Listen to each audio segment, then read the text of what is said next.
HarperCollins have published books in the UK for over 200 years. And Alison has just such a wealth of knowledge in how we can re-inspire children to gain a love of reading in today's culture in schools today. Alison's really passionate about this, so I think we're going to really sort of benefit from her time and expertise today. So I just wanted to hand over to Alison. Thank you so much for your time today.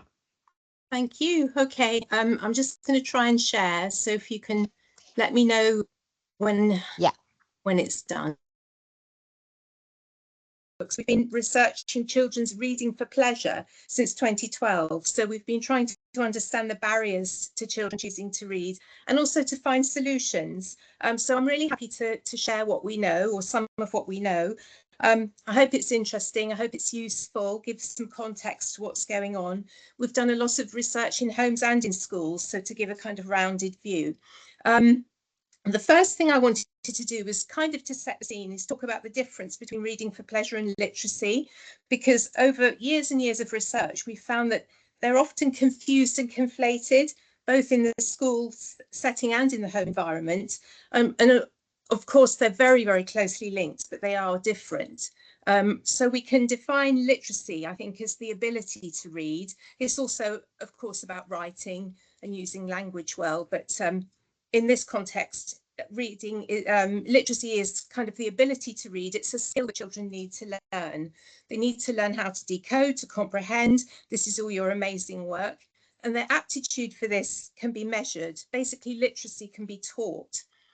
In contrast, reading for pleasure means choosing to read in your leisure time for the kind of intrinsic rewards it brings. So they I mean, we say pleasure, so, you know, it's obviously enjoyment, but it might be for interest, for relaxation, fun, personal satisfaction of some kind. So if literacy is a skill, then we can think of reading for pleasure as the will to read, or the motivation. Important thing about reading for pleasure is pleasure's not a subject, it's an outcome. And so therefore it can't be taught in the conventional sense. So these two things, reading for pleasure and literacy, are absolutely symbiotic. You know, children, we know, need to have the literacy skills to be able to read and access the curriculum and learn. And the better their literacy skills, the more likely they are to enjoy reading, because obviously if reading's difficult, then it's not much fun. Looking at it the other way, in turn, the sort of impact of reading for pleasure, choosing to read, on their literacy, their vocabulary, their communication skills, comprehension, academic attainment, cultural capital, empathy, well-being, the list goes on, is truly enormous. And the thing is, it cuts across social backgrounds and parents' education levels. So we know that children who read for pleasure do better in all subjects, even in maths.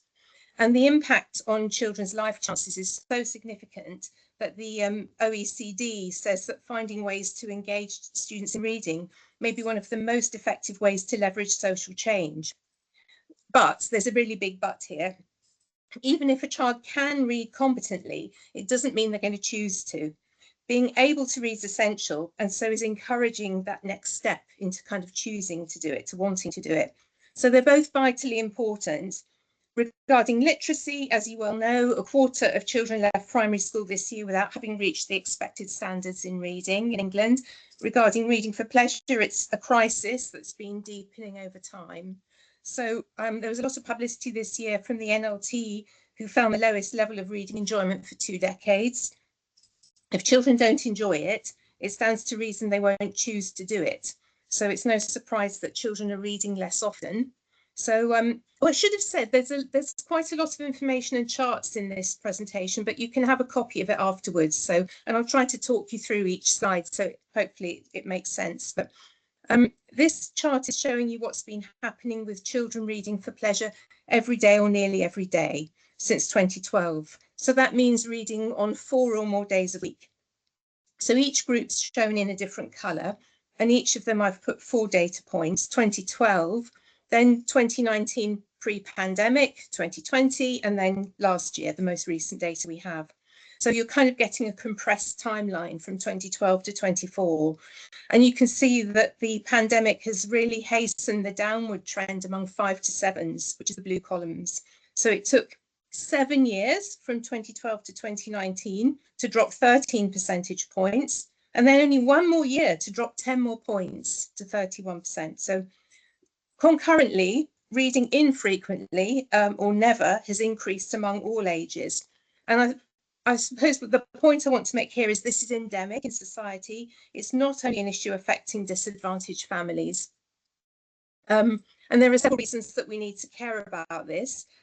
First, it's not too dramatic to say nothing less than children's life chances are at stake, because as we said, children who read for pleasure just do better in life.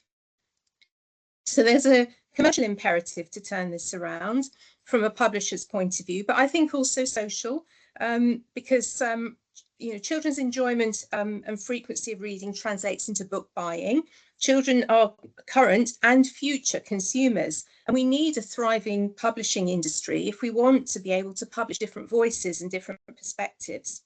And then there's an economic imperative too, because the UK is the top global exporter of physical books, and publishing plays a really crucial role in our so-called soft power and our cultural influence, exporting knowledge, promoting cultural exchange, inspiring new generations of readers and leaders.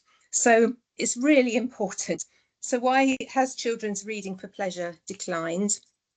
So broadly, there are 3 main reasons, which I'll go into in more detail after this slide, but they're not being read too often enough by their parents. The school experience makes them think of reading as kind of pressure. It's associated with lessons, assessments, homework, and screens are the downtime of their choice. Screens completely monopolise spare time, distract children, and squeeze out other activities, not just reading, lots of other things. So first of all, I'll start with reading aloud to children, and going to look first at preschoolers. There's been such a steep decline, I think it's okay to call it a collapse, really. So you can see from this chart, only 41% of 0 to 4-year-olds are read to every day or nearly every day. And that's down from half in 2019 and 64% in 2012. And if you look into these numbers deeper, you can see gender differences. So among 0 to 2s, only 29% of little boys are read to every day versus 44% of little girls. So these gender stereotypes are alive and kicking in families. What's going on? There's lots of things, actually. So lots of parents don't have time. Lots of them think it's a chore. So fewer than half of parents of preschoolers agree that reading to their child is fun. That's at 49%. Dads read to their children less than mums do. So again, there's that gender divide from an early age. Some parents lack confidence in reading aloud. Some of them were not read to themselves, so it's not in their experience. Some think that reading is something to learn only, so it's a job for the school years. And you might have seen there's a Kindred Squared, I think, released some research, the 2024 School Readiness Survey, which found that 44% of parents think children do not need to know how to use books before they start school. And worryingly, we found that Gen Z parents, so they're the youngest of parents, who by virtue of their age are more likely to have preschool children, are the most likely to think that reading's more a subject to learn than a fun thing to do.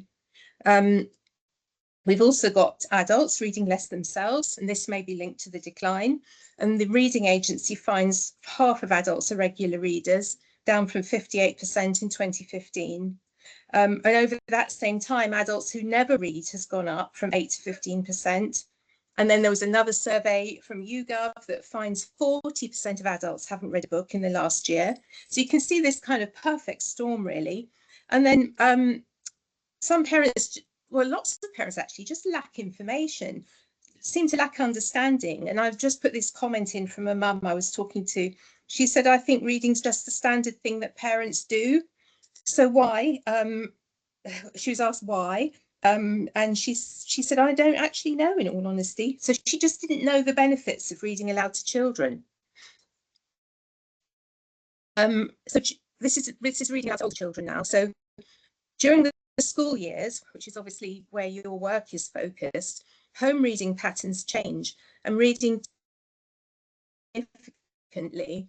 And there's been a downward trend in reading to 5 to 7-year-olds. Here's the blue columns again since 2012.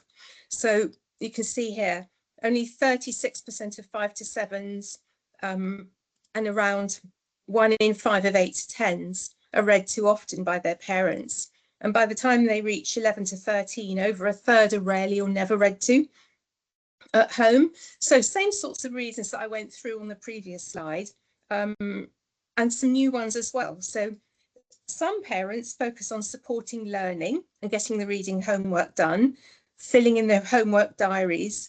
And so they no longer read to their children at bedtime because their focus has gone to this. Parents feel pressured. They say their child's reading is homework for them too. On the previous slide, I said that 49% of parents of preschoolers think it's fun to read to their child. So by 5 to 10, this has dropped to 44. So they're not enjoying it, most of them. And it's also common for parents to stop reading aloud to their children once their child can read. So if we consider that parents lack time and a lot of them think it's a chore, then it's quite easy to see how they might think, oh, phew, my work here is done. You know, I don't need to do it anymore because they can read. Additionally, there's an idea that reading aloud to an older child is babyish. And I remember a dad saying in front of his son, saying to me, of course I don't read to him anymore. He's 8 years old and he's not a baby. So what's the outcome of all this? When children are not read to at home, well, from infancy, many children don't benefit from a solid foundation in reading. They don't know that there's pleasure to be had in this, of being read to and of books. They haven't been exposed to the enjoyment of it. They don't have a reading culture at home. They don't have a reading routine. They don't have reading role models. And consequently, they don't really have much interest in it. So that's not reading to children. Reason 2 is the fact that reading is experienced as learning and not fun. So lots of children think negatively about reading due to their school experience. So talked about reading for pleasure and literacy, the will and the skill. In the school setting, daily reading practice is focused on the skill. It's on instructing literacy and English lessons. Children are evaluated, their competence is tested. As a result, they know that they can get reading right or wrong. You know, they can be good at it or no good at it. And reading is thought of as a task and a chore. Lack of free choice adds to negative feelings as well, because children have to follow reading schemes. They have whole class reads they have to do. And a lack of breadth of choice means many struggle to find a book that interests them. Lots of children don't find reading easy, more boys than girls. Again, you know this. Many of them struggle a lot. So on top of this lack of engagement, there's lack of time as well. And this shock, every time I look at this, it shocks me so much. But since 2012, you can see that children increasingly have too much schoolwork to read books much for fun in their spare time.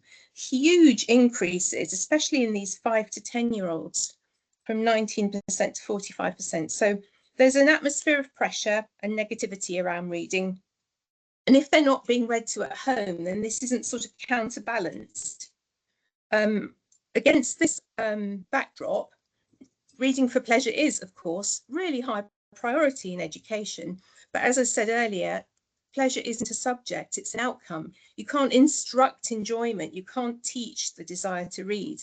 But one popular strategy to try to encourage reading for pleasure is whole class silent reading during lessons. So, you know, children have a book in their backpack and they're told to read a book of their own choosing sometimes. It's sometimes called Dear Time, which is like drop everything and read, or Eric Time, which is everyone reading in class.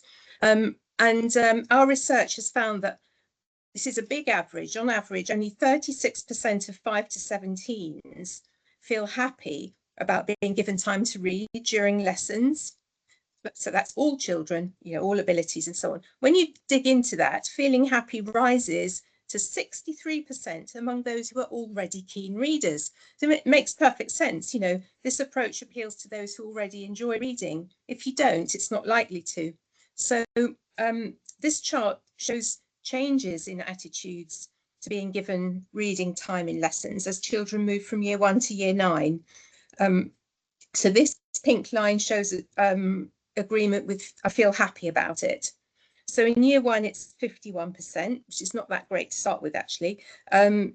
These children were born in 2020 at the start of the pandemic, so I do wonder how much that's impacted them on their formative years. But basically, you can see it drops as children get older, down to just a quarter of them by the time they're in year 9.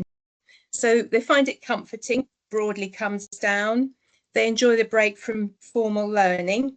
This one's an interesting one because you can see with this one and the previous one, actually, there's an uplift in year 6. And I wonder if that's something to do with time away from SATs preparation being a bit of a relief. But you can see, generally speaking, boring, I don't want to do it, and it's a chore, sort of all negative feelings increase as children get older broadly. And the problem is, when children have little free choice, they become disengaged. So being told to read takes away the agency that young people want, even if it is their own choice of book. And if they don't already enjoy reading, it's not likely to be a positive experience.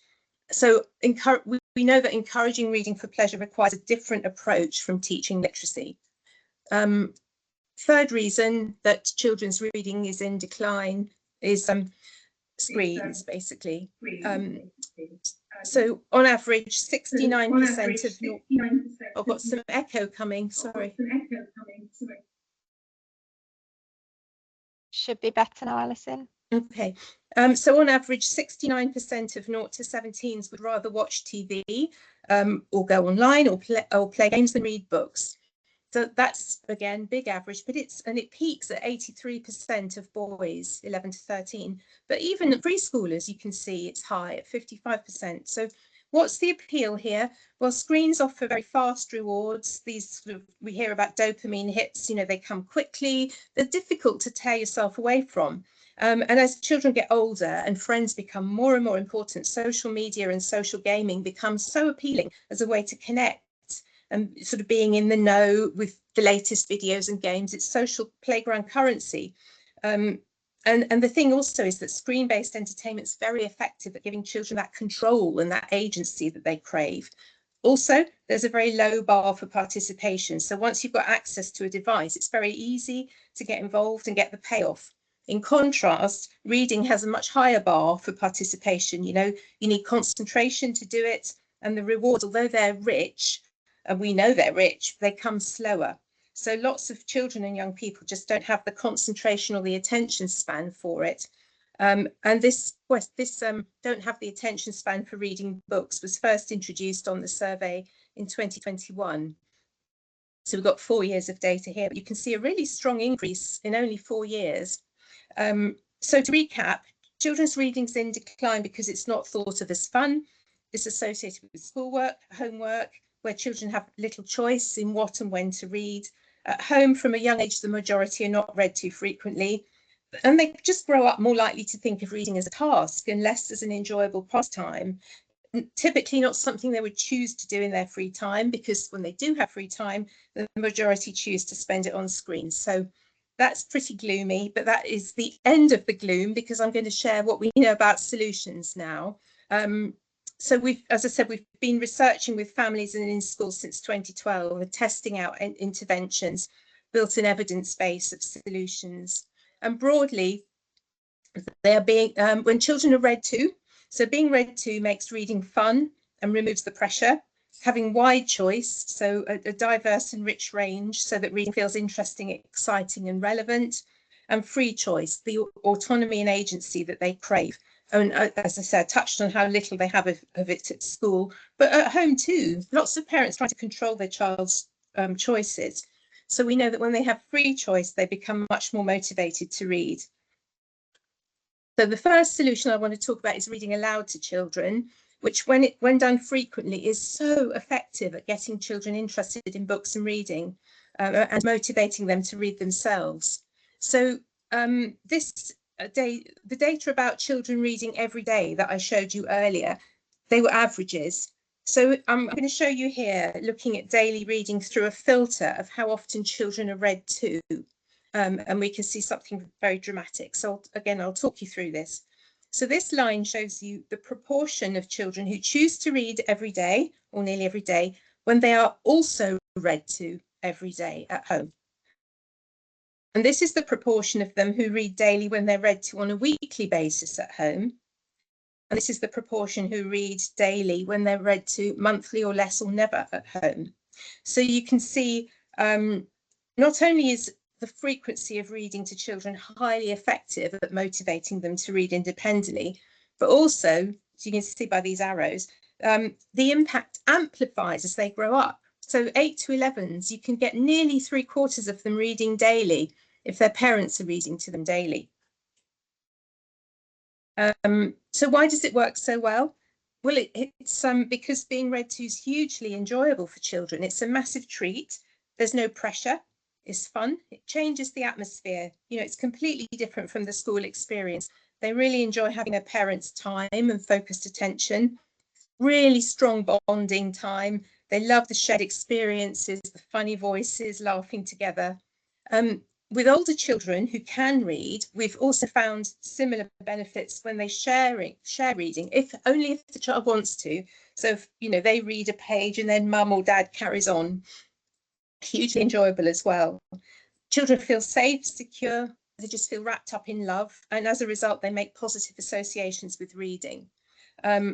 So with so much digital distraction, the thing is that children need help to make time for reading books and to get a reading habit. They're not going to get it without help. They need to be read to throughout the primary years and ideally even into the early secondary school years. And this normalizes reading for enjoyment. It makes it part of family culture. Parents become reading role models. It's like just what we do as a family. And it coexists with all this screen time because time's made for it. So children love being read to, and for those parents who do it, who are in the know, it's hugely enjoyable for them too. But as I showed you, loads of parents are not involved or invested in reading to their child. So how do we turn this around? So to explore this, over the years, we've designed many intervention studies where parents agree to read aloud to their children every day. And normally we say it's just a 6-week trial, and this makes their commitment to reading feel manageable to them.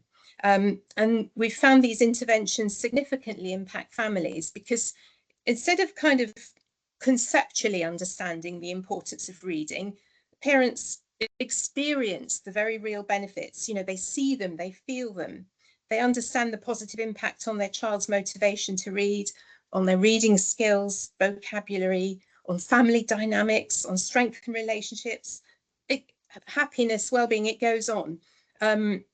So I thought I'd share with you some feedback from parents who've been through these trials to give you a sense of what I mean.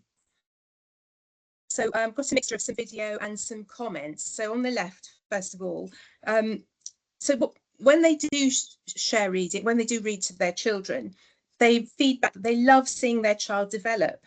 So in this comment on the left, a mum talks about how her daughter would go and read independently as a result of being read to. And then this dad is, he shares his thoughts about it.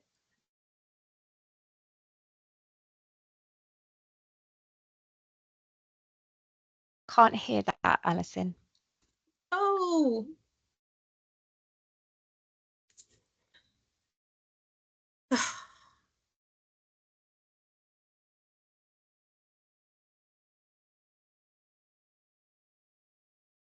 You can't hear it. Yeah, we can see it, but I can't hear it. No. Shall I risk trying to, I'm going to try and share again. We had it before, didn't we? Yeah. It's so annoying, this technology. Let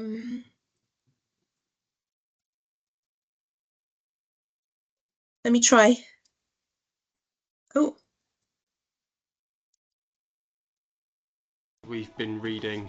Yeah, that's working. Box, and my favourite of this week, The Boy on the Bench. But yeah, like these little things, like seeing her change, and I feel like if I wasn't spending that time with her, then I would be missing out on seeing her develop like that. So yeah, that's a definite big plus for me. Really enjoying it. Okay, so The other thing we hear is that reading aloud to their child frequently makes parents feel really good about themselves. They feel like they're doing well as a parent. So this comment at the top, I'm enjoying our reading time together. It makes me feel like I'm a proper mum. And since 99% of the time I'm winging it, it's brilliant. And then at the bottom, a dad saying how much he loves that his sons are asking him if he's reading to them later. You know, he feels really good about himself. Parents feel really appreciated by their children. So it's very gratifying. And I think this next video shows it so clearly. The pride is so sweet. It's actually working. The greatest thing happened. He went to the library with his nan today, and he actually said to the librarian, "My daddy reads to me. Got a job. I'm the reader of the house." The other thing we hear is that parents really value the way daily reading fosters emotional connection, and it really helps to strengthen family ties and relationships. So on the left, this mum, she shared that, yeah, it's hard. She's had a hard day at work, you know, and after work, she just wants to have a shower and a gin. But she loves reading to her son because it's so positive for their relationship. And this dad, he's talking about the impact on his relationship with his sons. So we've come to the end of the 6-week study, and I genuinely think my time spent with the boys reading has helped my relationship with them and their behaviour. Like Jake at the start was really, he was acting out, you know, he was arguing all the time, he was hitting out, like literally hitting out. But now I'm a stay-at-home dad, and he's getting ready for school himself. There's no argument about that, he's just doing it. And then Harry, my youngest, always wanted his mum to read his stories, but now it's a thing me and him do, and he says, "I want Daddy to do it," and that feels so good. Like it really has strengthened what I've got with my kids, and it's been brilliant. And then here's a mum talking about the impact of sharing time reading on the family. As a family, I feel like it's really helped with our emotional and mental well-being. It's brought an increased sense of closeness to the family, and definitely a sense of calm when things have been difficult. It's been great to sit and have some quality time together. So we will definitely continue with the reading aloud, because I believe there are so many benefits to it. So what's happening in these 6-week trials? It's quite simple, really. It's as I kind of touched on, the rewards that parents see and feel become motivators for them to carry on after the end of the trial. So we've found that 6 weeks is often enough to change most parents' behaviour actually in the long term, because the experience is so affecting and the rewards reinforce their commitment. So it's like a virtuous circle. And I won't go through all 3 of these, but there's some sort of feedback from parents that illustrate that. But if I just pick out the top one, a mum saying this is the end of the trial, but it's not the last time we read together. It's become so important to our routine, helped open up talking and bonding with us, even though my child's no longer a baby. So her son was 10. So, you know, it works, but there's much work to do to engage parents en masse with daily reading to their children. How do you scale something like that, which we're still kind of wrestling with? But that leads me on to our story time in school study, because the thought behind this was, well, okay, so what if children were read to at school every day just for fun? No pressure, just relaxing story time every day, every child. So nobody left out, nobody left behind, no matter what their home situation. And that was the inspiration for this trial. And it does seem an obvious solution, but context here is key. And I think you'll know this from your being in schools, because although reading for pleasure is statutory on the curriculum in England, story time isn't. So, and the curriculum's packed with statutory elements that have to fit into a busy school day. So, you know, could we make daily story time happen? And if so, what would the impact be? So this trial ran in the spring term of 2023 in 20 primary schools in England. 3,000 children aged 7 to 10 took part, and 86 teachers. And we asked for there to be 20 minutes of daily story time. Children could participate in choosing the books, which would be read aloud. But we absolutely specified no teaching, no worksheets, no follow-up learning activities, just fun. and we gave each school 200 new books as an incentive and a thank you. So I'm going to share the headlines because we're short of time and there's a lot to this, but if you wanted to read about the whole trial, you can find it on our Book Squad site. Anyway, to cut to the chase, it worked really, really well. There was an increase in children's enjoyment of being read to, and teachers observed greater concentration levels. Children became more confident, their well-being was good because it was fun, there was no pressure. They bonded over stories, and the teachers reported that children chose to read more and to read a wider range of books. So 44% reading more in their free time, and this is just one term. However, an unexpected finding was that, or it's probably not unexpected to you, but anyway, an unexpected finding was that teachers found it so difficult to fit it in and to do it every day. So story time was usually the first casualty of a packed day or competing priorities. And one teacher said, actually, it was the first thing to go if time was short. No one would think of dropping maths. And another teacher commented, if a typical school day wasn't so busy, this would be fantastic. But at the minute, it's just another pressure. So story time happened a lot for these children, if not every single day in every class. And even despite that, it was highly effective at changing the atmosphere around reading, and it turned it from a task to a treat. Children, this comment's really sweet, a girl in year 5. It's made me like books a lot more, and I feel like if we don't carry on, then I will go back to hate reading. And I also feel like it's made a lot of people in my class like reading. And this one from a teacher who said that children would cheer when it was story time. So at the end of this term, we had 77% of children wanting it to continue. As well as feedback about enthusiasm, about attitudes and reading from all the teachers and all the children across those year groups, we did something different with year 4. We also asked the schools to administer the new Salford reading test pre and post the term of trial to understand if there are any changes in reading attainment and comprehension, which I thought you would find really interesting. So you might think, why year 4? I mean, I wish we could have done it for all 3 years in the study, but it was so expensive, it was prohibitive. And there was a good reason for year 4, because there are interesting studies that show early on in reading development, it's word reading accuracy that's the best predictor of comprehension. But between 8 and 10, something seems to change, and it becomes listening comprehension that becomes the stronger predictor of reading comprehension. So the pre and post results showed substantial increases in reading attainment. So average reading age among year 4s in the study increased by just under 12 months over one term. And 36% of these children gained more than 13 months in reading age. And then for the comprehension, all schools showed their average scores. We saw a sort of shift towards excellence, if you like. So 49% of the children were well above average or excellent in their comprehension at the beginning of the term, and it rose to 60%. So that's an average. As you know, averages hide all sorts of things. And there were some quite considerable differences among the schools. And I thought I'd share 2 really astonishing examples. So school A, 31% pupil premium, 69% EAL, went from 29% to 61% with excellent comprehension over a term. And school B, 59% pupil premium, 4% had excellent comprehension at the start, 52 at the end. So it does illustrate the power of it. So it really works. It takes the pressure off. It makes reading fun, and then children engage and they read themselves. It's not a new idea. Probably lots of you were read to at a primary school. I remember being read to. I think it was an absolute gem in the school day that's somehow been just lost, forgotten about in this constant reinvention of education.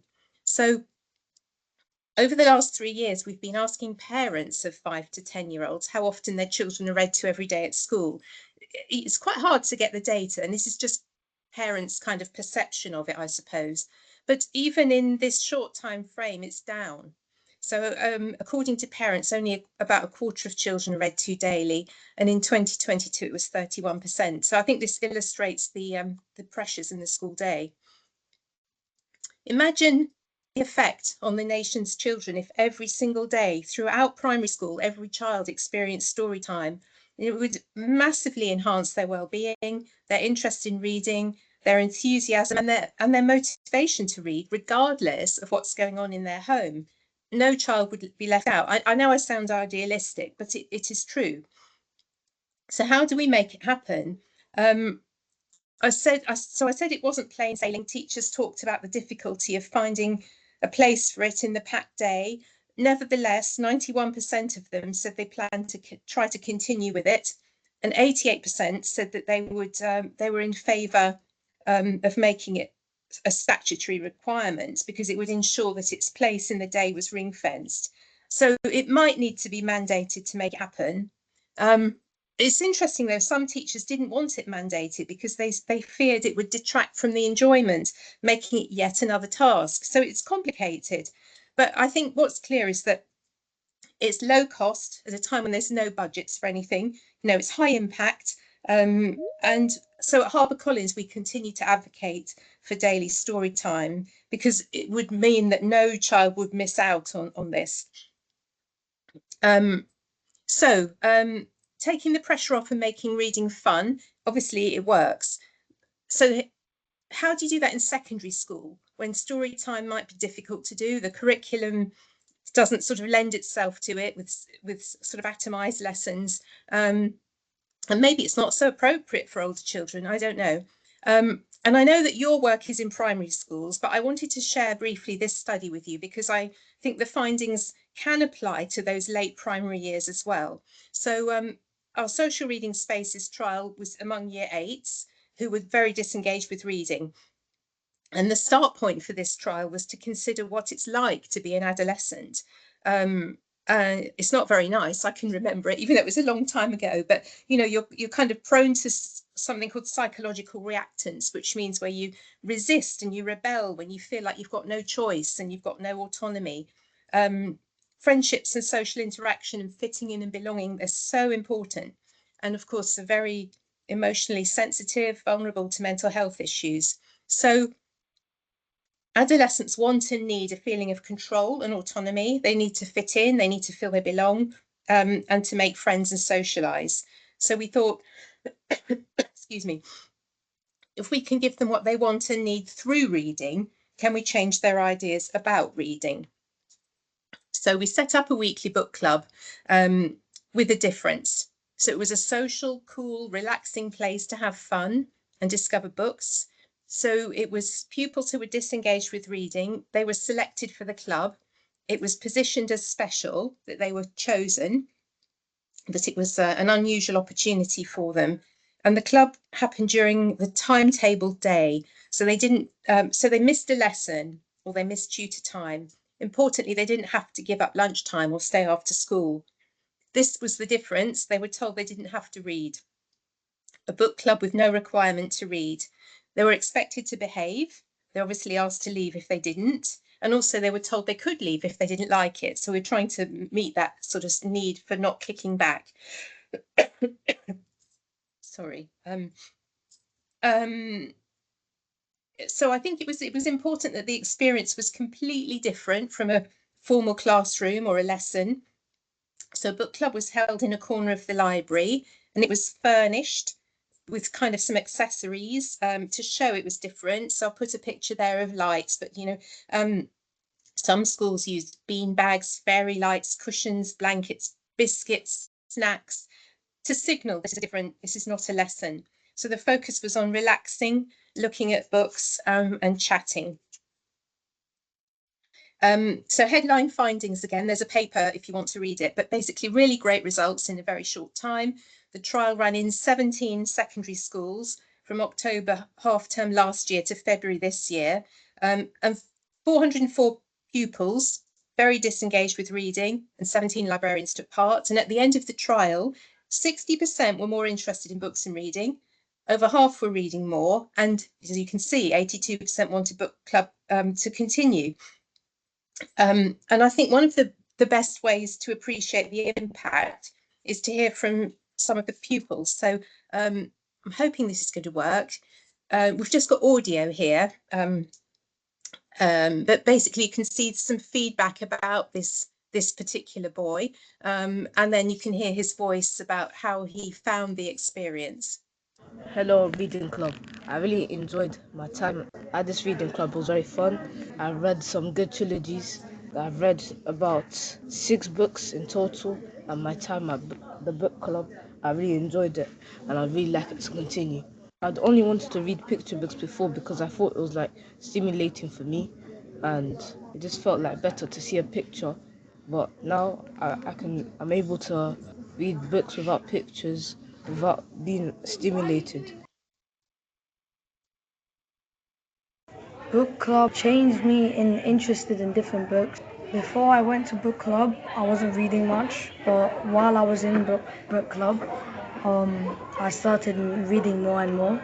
And lately, manga has been getting my interest lately, all thanks to book club, because one of the books I really liked is like Unordinary. Yeah, there's like 3 books. I only read 2 of them. Book club has really helped me with my reading as well.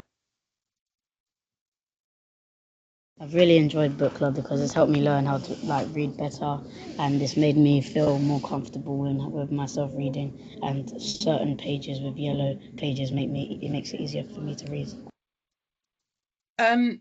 So talked a lot about the impact of reading aloud to children and about making reading fun and taking the pressure off in whatever way can be done.